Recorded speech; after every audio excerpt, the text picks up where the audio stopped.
What's going on, guys? I'm Steve. Welcome back to the channel. Welcome back to another video. If it's your first time stopping by the channel, hit that subscribe button. Trust me, you won't regret it. If you're a returning subscriber, as always, guys, welcome back, and I do appreciate the support. The flow of needless violence continues, and in the midst of a lot of mass shootings and mass attacks that happened over the weekend, an attack out there in Salem, Oregon last night at a place called Union Gospel Mission Church. I guess it's a homeless shelter. There was a mass stabbing in which 12 people were savagely injured by one person. Pictured here. Now they'll tell you who this guy is, but he's in his 40s. I can't remember his name.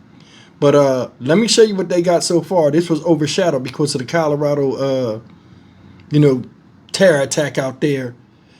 But this right here is a mess, man. I mean, homeless shelter, they acting a fool. I mean, I've seen it before myself personally, but man, to the extent of the way the witnesses describe it, when you'll hear it, this right here must have been something to behold. If you could stomach it, take a look. But as he was going by people, I seen people were hitting the ground, and I'm going, what's going on? And then I realized he had a knife. New information in a terrifying scene in downtown Salem. We've just learned at least 12 people were stabbed after a violent outburst at a rescue mission. Police have a suspect who's about to make his first appearance in court, but many questions remain. Fox 12's Mackenzie Richmond has the latest in the investigation. Salem police are still trying to understand what sparked a stabbing spree here at the Union Gospel Mission just after 7:15 last night. Witnesses tell us it all happened in a matter of seconds. Officers rushed to the shelter after several 911 callers reported a man attacking people with a knife. Cut him from his belly button all the way up to his sternum. He was like a rabbit. He was very, very fast. Witnesses say the suspect moved quickly, cutting people without warning. A guy come up and had a knife pulled, and I didn't make any moves. I figured, well, if I challenge him, it's just going to make it worse. And he just, in fluid motion, just stabbed me. Didn't hesitate. Within minutes of arriving, police took a man into custody. 2 police officers came out from the Salem Police Department running as fast as they could, and both of them jumped on him and smashed his face into the asphalt. As for the motive, it's still unknown, but the CEO of the mission says the initial attack started in the lobby. We're told one employee was taking the suspect's bag for safekeeping overnight, which is standard protocol here.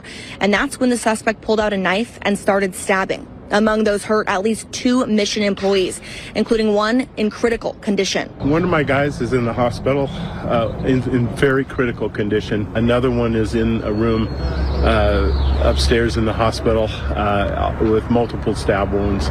And it looks like he's going to be okay, but not okay, if you know what I mean. Police are still trying to understand what exactly unfolded here and why, but for the mission, their focus is on the victims and healing for them and the community after this brutal attack. They're shaken, as you could well imagine. This is an ongoing investigation. Of course, we'll continue to bring you the latest updates both on air and on our Fox 12 News app. In Salem, Mackenzie Richmond, Fox 12 Oregon. So today we're talking about an incident that occurred yesterday evening over at the Union Gospel Mission. So I'm going to read our statement, our press release that will be coming out shortly. The Salem Police Department and other emergency responders responded to the Union Gospel Mission in the 700 block of Commercial Street Northeast on Sunday evening, June 1st, on the report of a stabbing incident. At approximately 7:15 p.m., officers arrived to find several individuals who had been stabbed inside the facility by a man with a knife. The knife was approximately 8 inches in size. Witnesses reported the suspect was speaking to individuals in the lobby when he produced a knife and stabbed several people. Others present who attempted to intervene in the melee were also injured. The suspect, identified as Tony Latrell Williams, age 42 of Bend, exited the building and stabbed others who were sitting outside near the building. Williams then continued to walk eastbound across Commercial Street. Officers apprehended Williams at Commercial and Division Street across from the shelter. The weapon used was located and seized. Officers and paramedics provided medical aid to 11 victims prior to those victims being transported to Salem Health for further care. A 12th victim was later identified as officers were interviewing witnesses. 5 male victims who received serious injuries remain hospitalized. The remaining victims, all men, received Non-life-threatening injuries of varying degrees. The victims included 2 Union Gospel Mission staff members and 10 individuals who were guests at the shelter or were encountered outside the building, all ranging in ages from 26 to 57. Salem Police Department Violent Crimes Unit detectives investigating the incident learned Williams was traveling on an intercity bus service from Portland to Deschutes County when he deboarded in Salem on Saturday, May 31st. Reportedly, Williams arrived at the Union Gospel Mission on Sunday evening, just prior to the call for police assistance. The preliminary investigation suggests the incident was not a targeted attack. However, the investigation is ongoing. Williams was lodged at the Marion County Jail on preliminary charges of second-degree assault and unlawful use of a weapon, as investigators determine the extent of injuries. Williams will be arraigned at the Marion County Circuit Court Annex today at 2:30 p.m. All further media inquiries into the case must be directed to the Marion County District Attorney's Office. Okay, I'm available for a few questions. Was he checking into, well, he was going through the bag check, right? And checking in when this whole thing happened?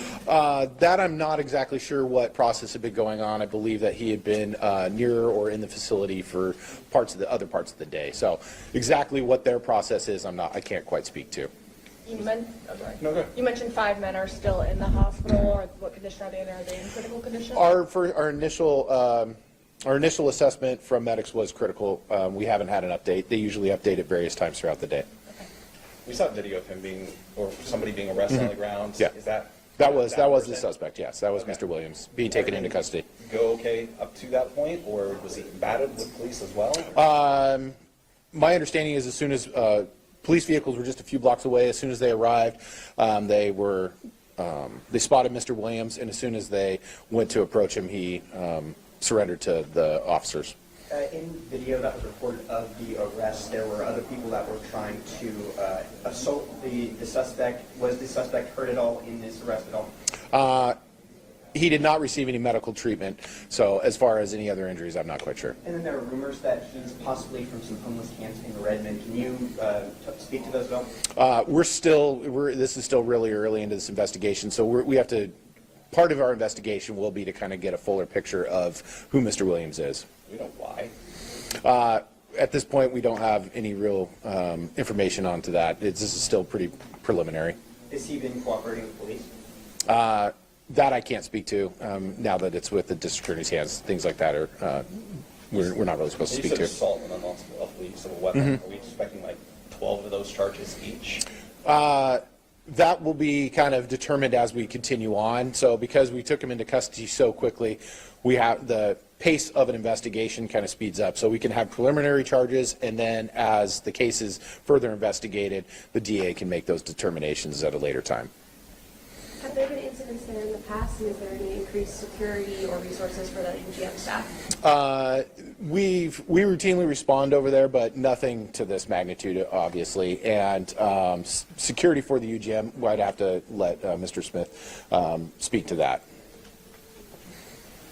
Do you know the time frame from when you guys got the call to when you guys arrested Mr. Williams? I believe it was a matter of minutes. From what I understood was our first responding officer was only a few blocks to the north and was approaching from the south when they spotted him, took him into custody.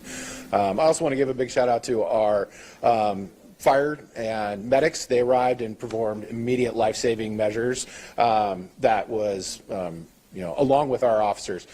Incidentally, every year we go through active threat scenarios. We had a large one last year, and just last week we were reviewing that with our field supervisors, so our sergeants, and going back over lessons learned from that, which include casualty collection points, how to treat, tactical first aid, things of that nature. We utilized our quick litters, a lot of the equipment that our officers carry on us for just these types of situations.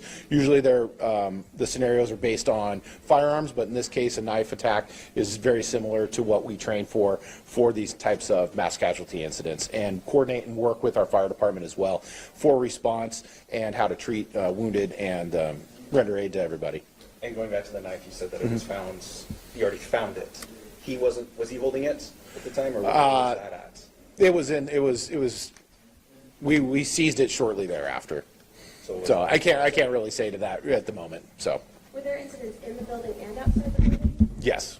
Yeah, I can't speak to that. Yes, started in the lobby of the Union Gospel Mission, moved outside. There were some victims that were assaulted outside, and then we took him into custody as he crossed the street.